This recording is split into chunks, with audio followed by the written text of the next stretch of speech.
Hey friends, it's me, Sabine Franco, and I'm back with another Sunday Bine-spiration.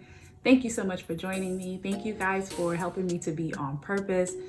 One of the reasons why I started these is because I felt like I needed to, like it was part of sort of my mission and my internal purpose to share in some way, some capacity. So even though, I'm not an expert at this, but I do apply everything that I share with you, I apply to my life. So I figured, okay, let's spread the wealth, right? So this week, ironically, we're talking about big hair don't care. Just kidding. So this week we're talking about wealth without spirituality is dead, right? Wealth without spirituality is dead.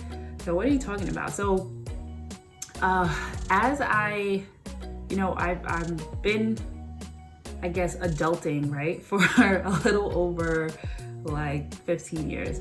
And so as I, grow and prosper in different ways, I've noticed that it's not all about wealth and money, right? So there have been times in my life, and I'm sure you guys could relate to this, where you're like, if I just get this job, when I get this job, or if I just, this car that I really wanted, I'm gonna work and save up. And when I get that car, you're not gonna be able to tell me anything. Or, so many different things like that in our lives where we're like, when I get to, or when I accomplish, when I acquire these things, it's really gonna be different. And then, you get there and you're like, that's it, So I took a trip a couple of years ago to Bali, and it was really amazing. I was like, when I go on this trip, I'm gonna come back and my life is gonna be so different. It's gonna be transformational.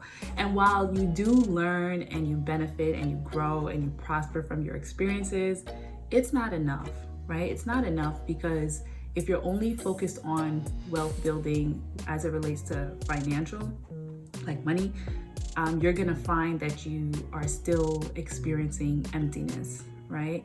And I think about that all the time, because when you're, growing, so whether it be you're working at a job or you're going to business or whatever the case is, and you're going hard, you're spending a lot of time, a lot of energy, hours, days, a lot of resources, effort on accomplishing that thing. And then for it not to be, sort of enough, for it not to be the whole picture. So when I speak about wealth, it's physical, which is your health. It's mental, which is making sure your mind is intact. And it's also spiritual in addition to financial, right?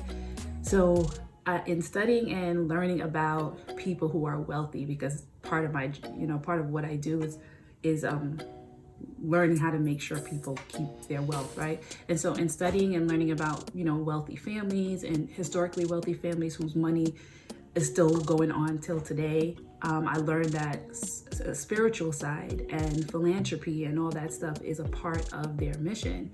And that means that we, in order to experience true wealth, not have wealth, but experience wealth, right? Two different things. You ever heard of, well, let me finish my thought.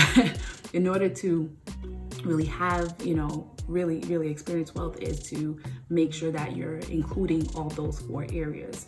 And so I wanted to talk about the spiritual piece, because I feel like it's not really spoken about or talked about or highlighted, acknowledged when we talk about being wealthy, right? Spirituality as the main thing. And so what is spirituality? So spirituality is when you're being concerned with the human spirit aspect, as opposed to just the material things, the material aspects of life, right? The spiritual aspect, the inner man, if you will.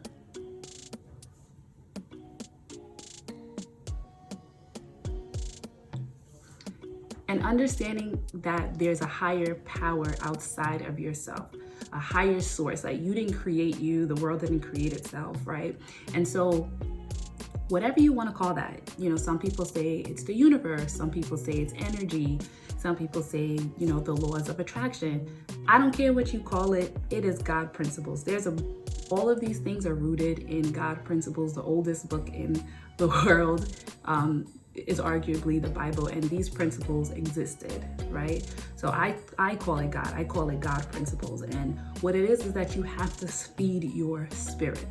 You have to feed your spirit, because if your spirit is hungry, then no matter how many things and how much money and how much experiences you acquire, you will still experience emptiness.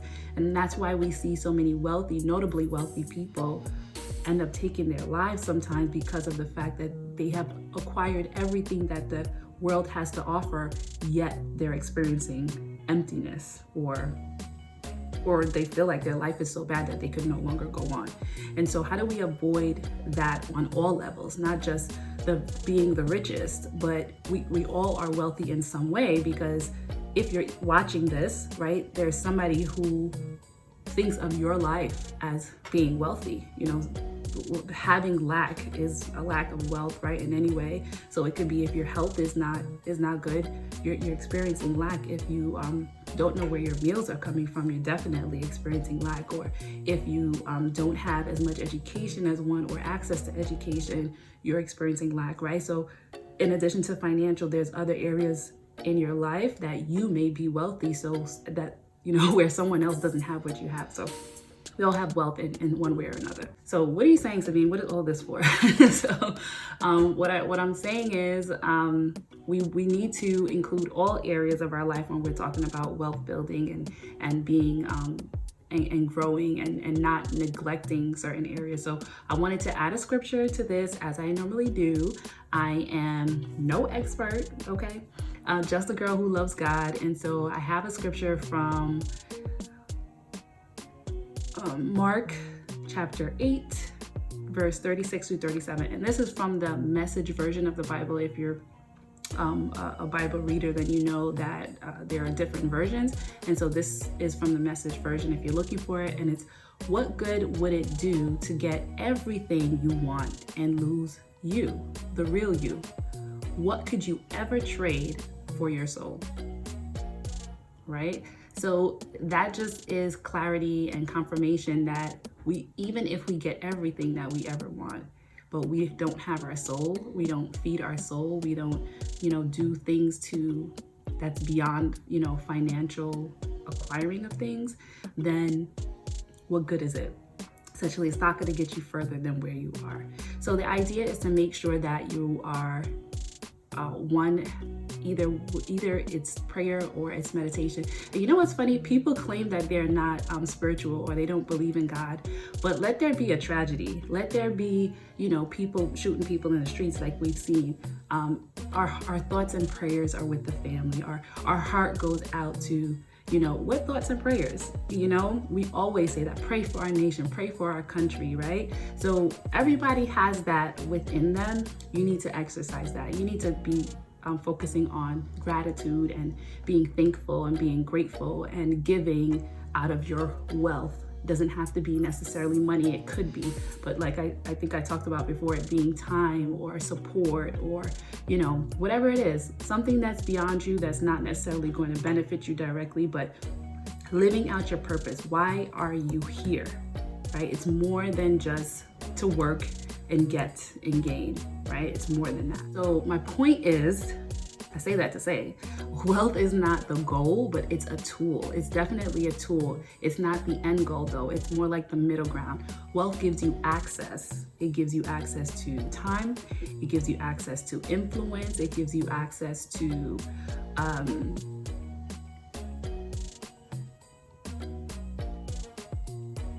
it gives you access to creativity. It gives you access to impact, right? So how are you using your wealth to impact in whatever way that sort of speaks to you?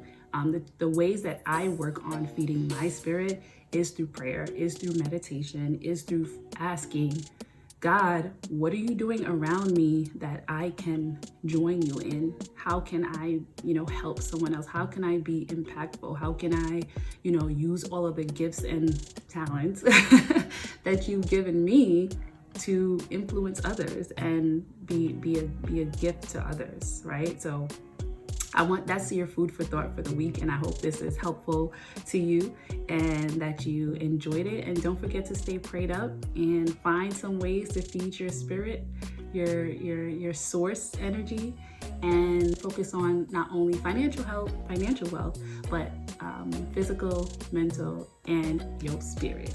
Okay? Have an amazing week.